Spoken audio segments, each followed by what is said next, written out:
골조에 따라서도 이 전자파의 영향을 많이 받을 수 있다. 그런 문제들이 생길 수도 있겠구나 그럼요. 라고 생각이 드니까 여러분들께도 꼭 공유를 해드려야 되겠다는 생각이 들었습니다.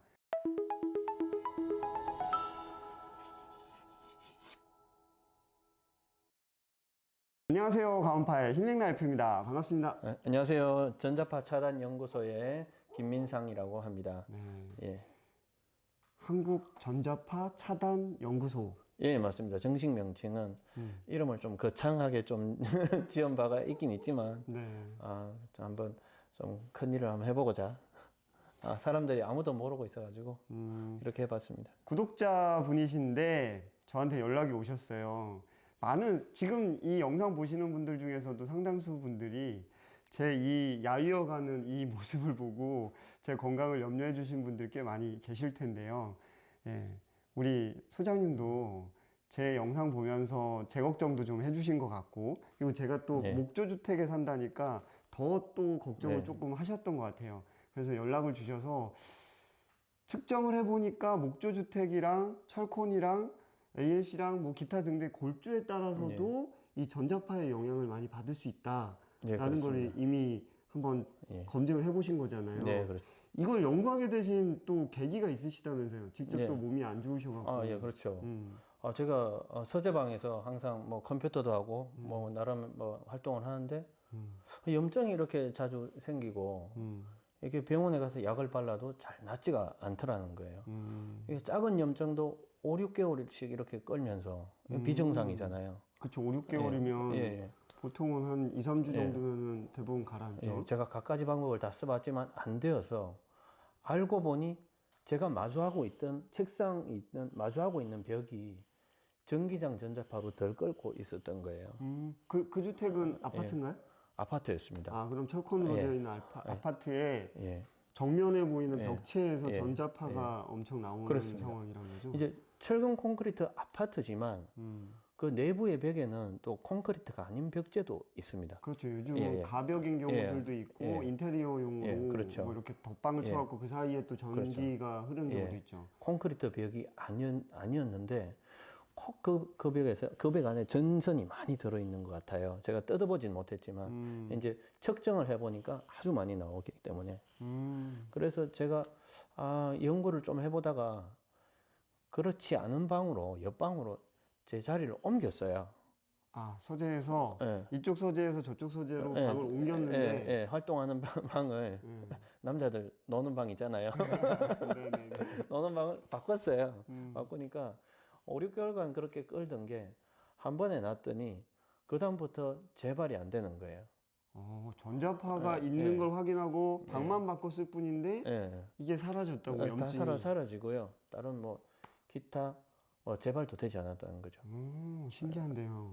전자파들이 몸의 순환이나 또 몸을 상처를 아물게 하거나 이런 모든 거를 좀 막고 있다는 거예요.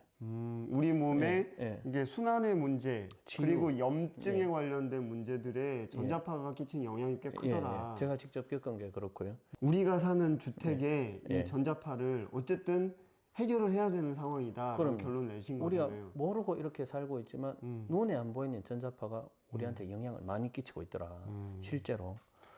제가 지금까지 한 4, 50집을 이렇게 다녀봤지만 집집마다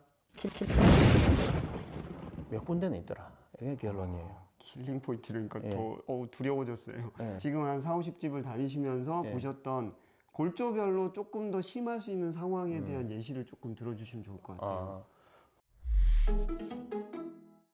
목조주택이 골조에서는 가장 좀 심했어요. 목조가 좀 취약하다. 왜냐하면 콘크리트 같은 경우는 이제 우리가 전기 같은 경우는 이제 전기는 땅하고 이렇게 접촉되면 땅에 빨려 들어가면서 접지된다고 하죠. 싹 제거가 되는 반면에 그게 이제 콘크리트 주택은 그렇게 그 콘크리트하고 땅하고 그대로 연결이 되면서 접지 기능이 됩니다. 자연스럽게. 그런데 콘크리트 자체가 무기물인데 얘가 땅으로 어쨌든 접지가 되는 상태로 땅하고 비슷한 게 콘크리트잖아요.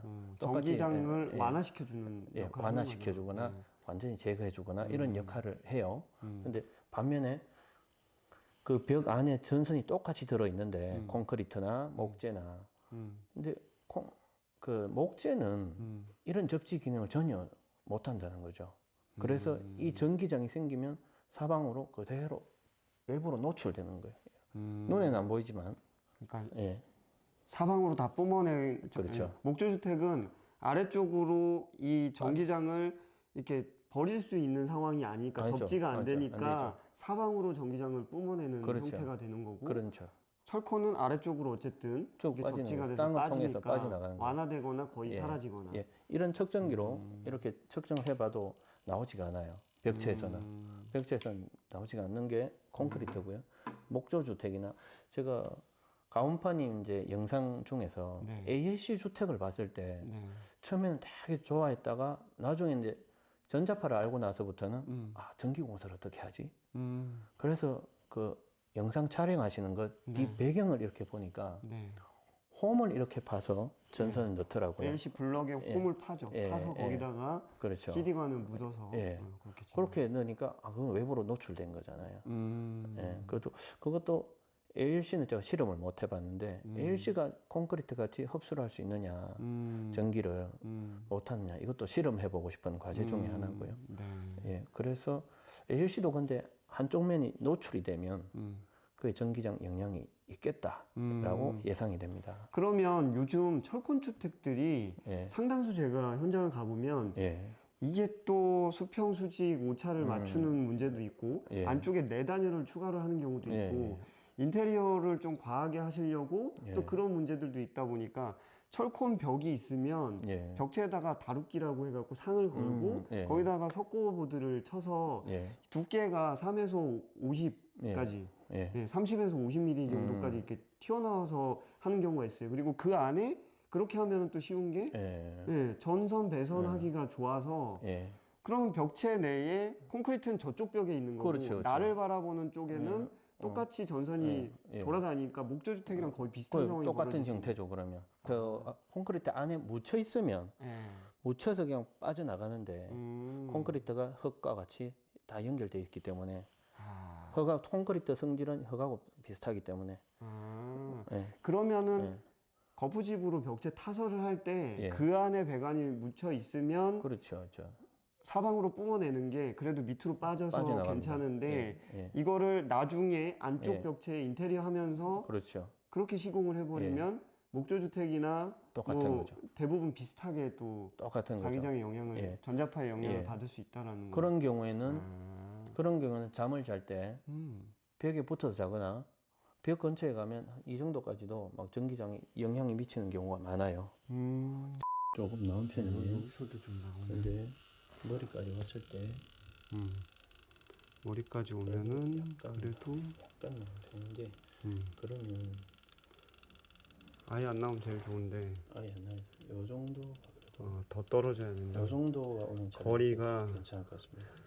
벽체에 웬만하면 안 붙어야 되겠구나. 그럼요. 심각한 네, 문제. 요거는 다 외국에서도 다 실험 영상으로도 나와 있는 거예요. 유튜브에도 보면 찾아보시면 제 카페에도 가면 이런 영상이나 자료를 많이 올려놨습니다. 한국전자파 차단연구소 예, 카페가 있습니다. 예. 여기 밑에 깔아드릴 테니까요. 예. 들어가 보시면 참고할 만한 자료들이 많답니다. 예. 그런 거를 보시면 제일 기본적인 게 그런 현상으로 나타날 수 있는데 이제 이게 계속해서 심화가 되면 이제 눈도 아프고 또 어떤 사람들은 또 생식 기능에도 문제가 이렇게 생식? 예. 그러면은 우리나라 출산율이 떨어진 것도 영향을 미칠 그럴 수도 수가 있죠. 이거 웃을 일이 아닙니다만 우리 유명한 전자파 서적 가운데서 한 페이지를 보면 뭄바이에 있는 그 인도 뭄바이에 있는 청년들의 한 뭐 많은 다수가 하여튼 그 생식기 문제도 좀 문제가 된다. 임신하지 못하는 이런 문제도 좀 된다. 그리고 아기들 같은 경우는 임신했을 때부터 또 태어나서까지 태어나서 아기 때 시절에 나도 몰랐는데 전자파가 자기 자리 근처에 많이 있었다. 그러면 아기들 뭐 ADHD나 하여튼 여타 심각한 병까지도 좀 갈 수 있는 어른들 같은 경우는 또 아까 말씀드린 것 같이 그 제일 대표적으로는 극단적으로는 암까지도 이렇게 많이 발생한다는 거죠. 하여튼 현대 사회 여러 가지 병들의 원인 중에 이때까지 먹는 거 그리고 뭐 주위 다른 환경 과로 이런 것만 생각했었는데 이제는 시각을 달리 해볼 필요가 있다는 거죠. 네. 그러면은 집을 지을 때 뭐 기밀, 단열, 누수 뭐 이런 부분에 대부분 신경을 그렇죠. 많이 쓰는데 거기에 이제 에너지도 얼마 전에 이야기를 했지만 거기에 플러스해서 한 가지 더 전기, 전자파 관련된 부분까지 그럼요. 이렇게 신경을 쓰셔야 여러분들 튼튼하고 그리고 건강한 그런 주택을 지을 수 있지 않을까. 그렇습니다. 여러분 아까 카페 말씀드렸죠. 한국전자파 차단연구소 카페에 들어가셔서 다양한 연구 논문들, 자료들, 영상들 뭐 이런 것들 올라가 있는 게 있으니까요. 한번 같이 찾아보시고 새로 주택을 지으시는 분들은 염두에 두시고 지으셨으면 좋겠고 그리고 이미 지으셔서 살고 계신 분들은 한번 우리 집 내가 자고 있는 그리고 주로 생활하는 공간에 전자파가 얼마나 나오는지 한 번 정도 체크해 보시고 내 건강에 영향을 미치진 않는지 한번 그렇게 체크해 보시고 조금 더 전자파 유해성에 대한 것도 경각심을 좀 가지셨으면 좋겠습니다. 오늘 이 정도 하고요. 다음에 조금 더 디테일하게 아까 그렇죠. 실험도 더 해보실 거고 더 많은 사례들이 아마 또 공유가 되겠죠. 그러면 구독자분들이랑 또 만나서 다양한 이야기들, 사례들 공유해 보도록 하겠습니다. 저희 다음 영상에서 또 뵙기로 약속하시고요. 감사합니다. 다음 영상에서 뵙겠습니다. 감사합니다. 네, 감사합니다.